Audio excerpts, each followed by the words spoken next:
ಹಳ್ಳಿಕೆರೆ ಮಹಾವಿದ್ಯಾಲಯದ ವತಿಯಿಂದ ಏಡ್ಸ್ ಎಂಬ ಸಾಂಕ್ರಾಮಿಕ ರೋಗದ ಬಗ್ಗೆ ಅದರ ಜಾಗೃತಿಯನ್ನು ಮೂಡಿಸಲಿಕ್ಕೋಸ್ಕರ ಇಲ್ಲಿಗೆ ಬಂದವ್ರಿ. ಇವತ್ತು ಈ ಏಡ್ಸ್ ಎಂಬ ಸಾಂಕ್ರಾಮಿಕ ರೋಗ ಹೇಗೆ ಹರಡ್ತದೆ ಅನ್ನೋದರ ಬಗ್ಗೆ ನಾವು ಒಂದೆರಡು ಕಿರುನಾಟಕಗಳ ಮೂಲಕ, ಒಂದೆರಡು ಸನ್ನಿವೇಶಗಳ ಮೂಲಕ ನಿಮ್ಮ ಮುಂದೆ ಪ್ರದರ್ಶಿಸಲಾಗ್ತಾ ಇದ್ವಿ. ದಯವಿಟ್ಟು ಇದನ್ನ ನೋಡಿ ಅದ್ರ ಬಗ್ಗೆ ಅರಿತುಕೊಳ್ಳುವಂತಹ ಕೆಲಸವನ್ನು ತಾವು ಮಾಡಬೇಕಾಗಿ.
ನಾವು ಇದರಿಂದ ಸುರಕ್ಷಿತವಾಗಿರಬೇಕೆಂದ್ರೆ ಕಡ್ಡಾಯವಾಗಿ ನಾವು ನಿರೋಧವನ್ನು ಬಳಸಲೇಬೇಕು. ಅದೇ ರೀತಿ ಹೆಚ್ಚಾಗಿರ್ತಕ್ಕಂಥ ಮತ್ತೊಂದು ಕಾರಣವನ್ನು ಮುಂದಿನ ಸನ್ನಿವೇಶದ ಮೂಲಕ ನೋಡೋಣ ಬನ್ನಿ.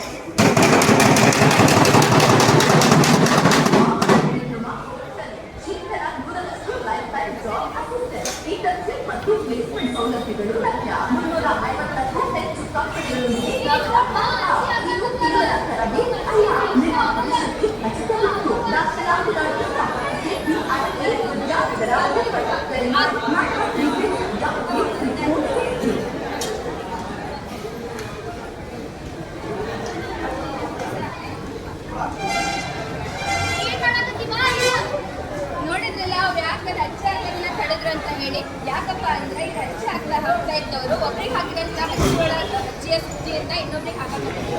ಈ ಒಂದು ಕಾರಣದಿಂದನೂ ಕೂಡ ಆ ಸೂಜಿಯ ಮೂಲಕ ಒಬ್ರಿಗೆ ಇರ್ತಕ್ಕಂಥ ಏಡ್ಸ್ನ ಇನ್ನೊಬ್ರಿಗೆ ಹರಡುವಂತ ಸಾಧ್ಯತೆಗಳಿರ್ತವೆ. ಆ ಕಾರಣದಿಂದ ನೀವು ಕೂಡ ಜಾಗೃತರಾಗಿರ್ಬೇಕು. ಎಲ್ಲಾದ್ರೂ ಹಚ್ಚಿ ಹಾಕಿಸ್ಕೊಳ್ಳೋದಾದ್ರೆ, ಏನಾದ್ರೂ ಒಂದು ಸೂಜಿಯನ್ನು ಹಾಕಿಸ್ಕೊಳ್ಬೇಕಾದ್ರೆ ಹೊಸ ಸೂಜಿಯನ್ನು ಬಳಸಬೇಕು ಮತ್ತು ಜಾಗೃತಿಯಿಂದ ಎಚ್ಚರ ವಹಿಸಿ ಅವ್ರು ಯಾರಿಗಾದ್ರೂ ಯೂಸ್ ಮಾಡ್ಯಾರ ಅಥವಾ ಹೊಸ ಸೂಜಿಯನ್ನು ಯೂಸ್ ಮಾಡ್ತಿದಾರ ಅಂತ ಹೇಳಿ ತಿಳ್ಕೊಂಡು ಒಂದು ಗಿಡಗಳಿಗೆ ಹಚ್ಚಿ ಹಾಕಿಸ್ಕೊಳ್ಳೋ ಕೆಲಸ ಮಾಡಬೇಕು.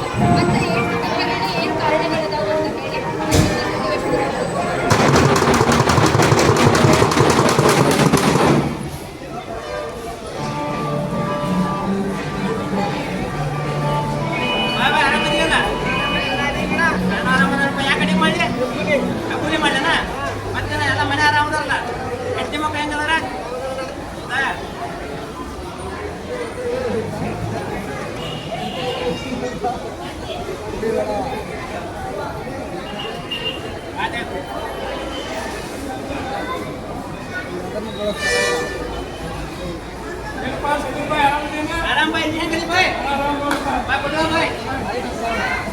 ಯಾಕೆ ಕಟಿಂಗ್ ಮಾಡೋಣ? ನಿಂಗೆ ಕಟಿಂಗ್ ಏನು ಬೇಡ, ಸ್ವಲ್ಪ ಶೇವಿಂಗ್ ಮಾಡ್ಬಿಡೋದು. ಶೇವಿಂಗ್ ಮಾಡೋಣ. ಯಾವ ಶೇವಿಂಗ್ ಮಾಡಿ ಬಾಯ್? ಯಾವ್ದೋ ಕಾಲೇಜಿಗೆ ಹೋದಾಗ 4 ಜನ ಹುಡುಗಿಯರ್ ನೋಡಿ ತಗೋಕ್ಕಂತ ನೋಡ್ಬೇಕು. 4 ಮಂದಿ ಏನು ಬಾಯ್? 10 ಮಂದಿ ಹುಡುಗಿಯರು ಮಿಕ್ಕಿ ಮಾಡ್ಬೇಕು. ಹಂಗೆ ಮಾಡ್ಯಾರ ಬಾಯ್.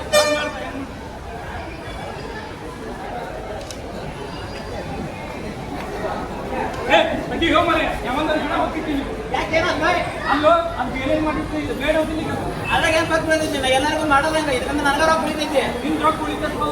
ಅದು ಇದರಿಂದ ನಮಗೆ ಏನು ಸಮಸ್ಯೆ ಅಂತ ಅದೇನಾಗತ್ತೆ ಬಾಯ್? ಒಬ್ರಿಗೆ ಯೂಸ್ ಮಾಡಿರೋ ಪ್ಲೇಟ್ ತಗೊಂಡು ಅದನ್ನ ಚೇಂಜ್ ಮಾಡ್ತಾನೆ, ಮತ್ತೊಬ್ರಿಗೆ ಅದ ಪ್ಲೇಟ್ ಯೂಸ್ ಮಾಡಿದ್ರೆ ಅದರಿಂದ ಬಹಳಷ್ಟು ವೈರಸ್ ಮಾಡೋದು ಹರಡ್ತವೆ. ಅದ್ರೊಳಗೆ ಹೆಚ್ಚಾಗಿ ಏಡ್ಸ್ ಕೂಡ ಒಂದು ಮತ್ತೆ ಬಾಯ್ ತಪ್ಪಾದ ನೋಡಿದ್ರಲ್ಲ, ಒಬ್ಬರು ಯೂಸ್ ಮಾಡಿದ ಪ್ಲೇಟನ್ನ ಇನ್ನೊಬ್ರಿಗೆ ಯೂಸ್ ಮಾಡೋದ್ರಿಂದ HIV ರೋಗ ಹರಡ್ತದೆ. ಹಿಂಗಾಗಿ ನೀವು ಯಾರಾದ್ರೂ ಕಟಿಂಗ್ ಶಾಪಿಗೆ ಹೋದ್ರೆ ಕಟಿಂಗ್ ಮಾಡಿಸ್ಕೊಳ್ಳೋದಿಗೆ ಅಂದ್ರೆ ಅಲ್ಲಿ ಎಷ್ಟು ಸ್ವಚ್ಛತೆಯನ್ನು ಕಾಪಾಡ್ತಾರ, ನಿಮ್ಗಾಗಿ ಬೇರೆ ಪ್ಲೇಟ್ನ ಯೂಸ್ ಮಾಡ್ತಾರ ಇಲ್ಲ ಅದನ್ನು ನೋಡ್ಕೊಂಡು ಕಟಿಂಗ್ ಮಾಡಿಸ್ತಾರೆ. ನೆಕ್ಸ್ಟ್ ಏನೈತಿ ನೋಡೋಣ.